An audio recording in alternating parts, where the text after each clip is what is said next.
আপনারা কি চান? আপনাদের চাওয়া কি?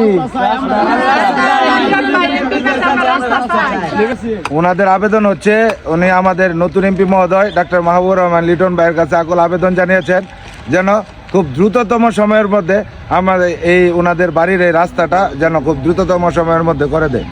আপনারা আমার পিছনে যে বাড়িটি দেখতে পাচ্ছেন, এই বাড়িটি ত্রিশাল পৌরসভার 3 নম্বর ওয়ার্ডে অবস্থিত এবং এই বাড়িটির নাম হচ্ছে জালাল ফকিরের বাড়ি।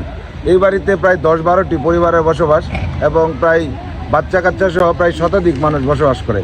এখানে ছেলেমেয়েরা সঠিক সময়ে স্কুলে যেতে পারে না এবং এই বাড়িতে অনেক রুগী আছে, 2-4 জন রুগী আছে, অসুস্থ মানুষ আছে, তাদেরকে হাসপাতালে নেওয়ার ব্যবস্থা নেই। মানে এই সহজ কথা, এই বাড়ির মানুষজন দীর্ঘদিন যাবৎ প্রায় 10-12 বছর যাবৎ অসহনীয় দুর্ভোগ পোহাচ্ছে এই ছোট্ট একটি রাস্তার কারণে। এই রাস্তাটি যদি খুব দ্রুততম সময়ের মধ্যে আমাদের এমপি মহোদয় ডাক্তার মাহবুবুর রহমান লিটন ভাই যদি এই রাস্তাটি করে দেওয়ার উদ্যোগ গ্রহণ করে এবং রাস্তাটি করে দেয়, তাহলে এই বাড়ির মানুষজন খুবই উপকৃত হবে।